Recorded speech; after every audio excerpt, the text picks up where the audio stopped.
चलो तो डेरिवेशन है ईएमएफ इंड्यूस्ड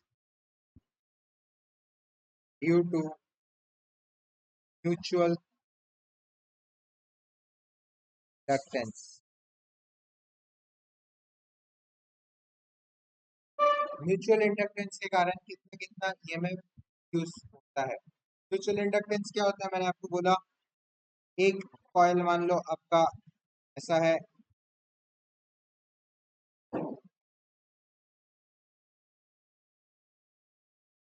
और यहाँ पे एक गैल्वेनोमीटर लगा, सेम कोर पे एक और कॉइल है।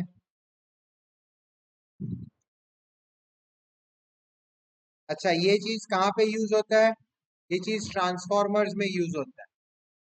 एक वेरिएबल रेजिस्टेंस है यहाँ पे बैटरी है, यहाँ पे स्विच है। ठीक है, this is coil A, this coil B, और उनका एक कॉमन कोर है। यहाँ से आप वेरिएबल रेजिस्टेंस को चेंज करोगे तो ये करंट चेंज होगा, ये करंट चेंज होगा।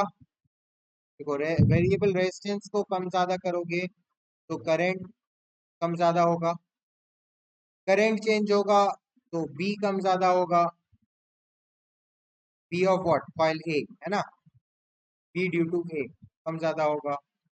B due to A change होगा तो मैग्नेटिक फील्ड तो पूरा जा रहा है यहाँ तक, तो बी अगर चेंज होगा तो flux on B due to A change होगा, और फ्लक्स चेंज होगा जैसे ही आपको पता है D phi by D T होता है with interest with respect to time. अगर फ्लक्स चेंज होता है तो कुछ ना कुछ ईएमएफ इंड्यूस होगा कॉइल बी में।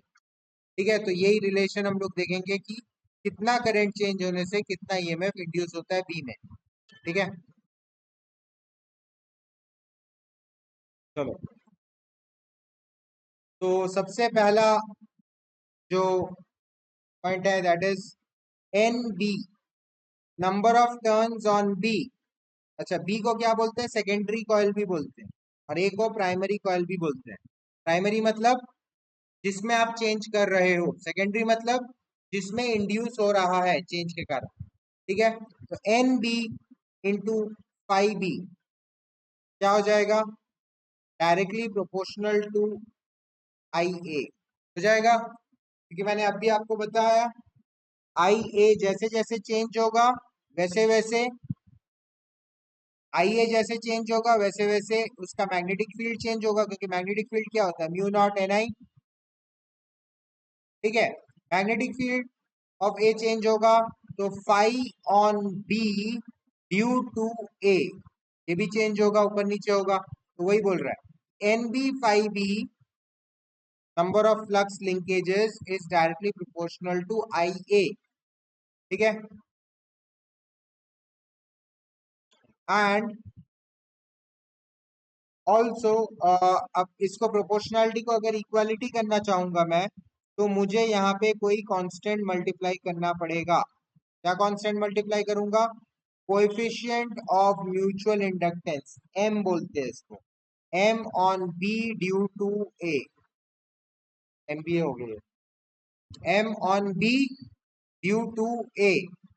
ठीक है, इंटू आई ए, ये हो जाएगा। प्रोपोर्शनलिटी को मैंने इक्वलिटी में वो कर लिया, वेयर यहाँ पे लिख लो, where M B A is equal to mutual inductance, या फिर coefficient of mutual inductance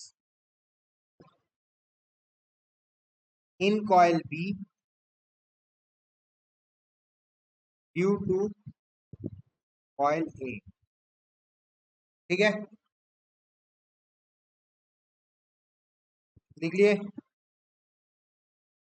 similarly अब एक और चीज देखो, जैसे आपने आई ए को चेंज किया, बी ए चेंज हुआ, बी ए के कारण फाइव बी चेंज हुआ, और फाइव बी के कारण यहाँ पे कुछ एक करंट आया है ना, M B N B five B, यहाँ के साथ फ्लक्स लिंकेज चेंज हुआ।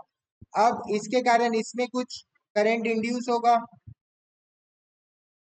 और वो करंट के कारण ये करंट भी चेंज होगा, आईबी भी चेंज होगा, और आईबी के कारण क्या होगा, आईबी चेंज होगा तो बी भी चेंज होगा, magnetic field due to B, और मैग्नेटिक फील्ड चेंज होगा तो flux on A due to B भी चेंज होगा, दोनों एक दूसरे को चेंज करने लगेंगे, ठीक है।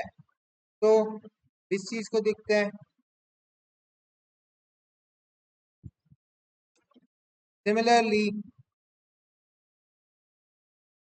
N A phi a, number of flux linkages on coil A is directly proportional to IB,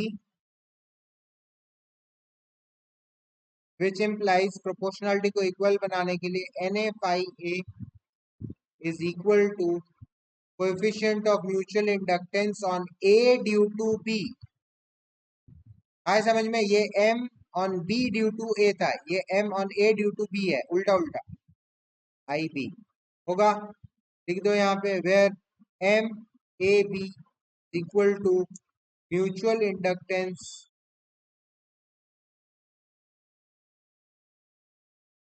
in coil A due to coil B, ठीक है, इसको लिखो।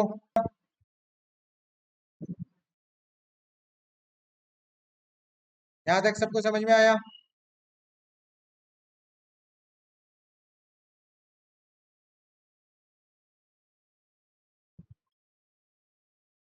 अब आगे का डेरिवेशन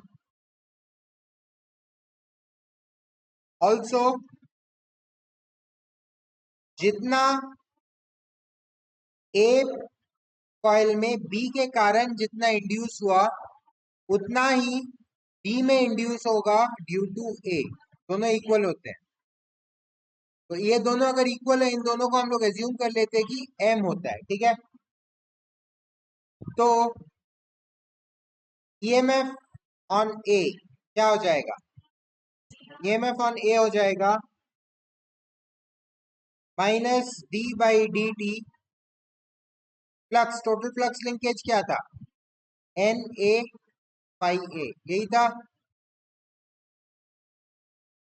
जो कि क्या हो जाएगा, एन ए फाई ए को क्या लिख दूंगा मैं, minus D by D T, N A phi A को मैं क्या लिख सकता हूँ, M A B I B, ये भी लिख सकता हूँ, M A B I B लिख सकता हूँ। और इसको मैं क्या लिख सकता हूँ, minus D by D T, M A B को क्या लिख सकता हूँ, एम लिख सकता हूँ क्योंकि दोनों इक्वल थे, तो एम आई बी, और एम बीइंग कांस्टेंट क्या हो जाएगा, बाहर निकल जाएगा, तो माइनस एम और D by D T I B. तो आपका ईएमएफ ऑन ए क्या हो गया, minus M D by D T और यहाँ पे आई बी। मतलब ए में जो ईएमएफ इंड्यूस हो रहा है that is dependent on current in B, mutual inductance, rate of change of current in B. Similarly EB क्या हो जाएगा, ईएमएफ ऑन बी क्या हो जाएगा, ईएमएफ ऑन बी हो जाएगा minus D by D T N B phi B, कितना flux change हो रहा है ना, rate of change of flux.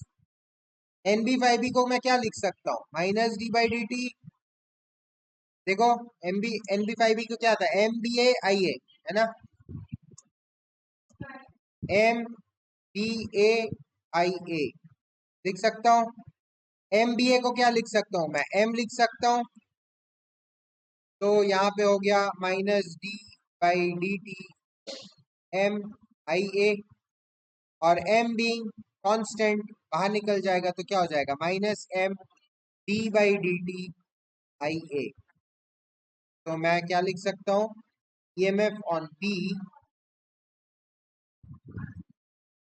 Is equal to minus M D by D T I A.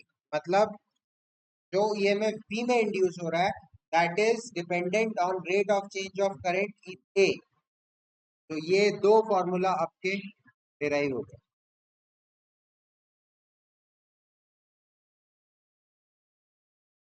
ठीक है, स्टार्टिंग से एक बार दिखा देता हूँ।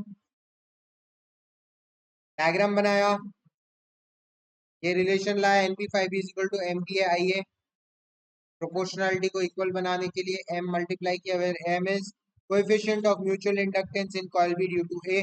सिमिलरली B के कारण A में भी कुछ इंड्यूस हुआ, उसका इक्वेशन आ गया NFI is equal to MABIB। दोनों को इक्वल कर दिया, क्योंकि MAB और MBA इक्वल होता है, उसको M ले लिया, तो मैं EMF एट A निकाल लिया इस तरह से, minus M DIB by DT, और EMF एट B निकाल लिया मैं इस तरह से, minus M DIA by DT। समझ में आ गया? ठीक है, लिख लो,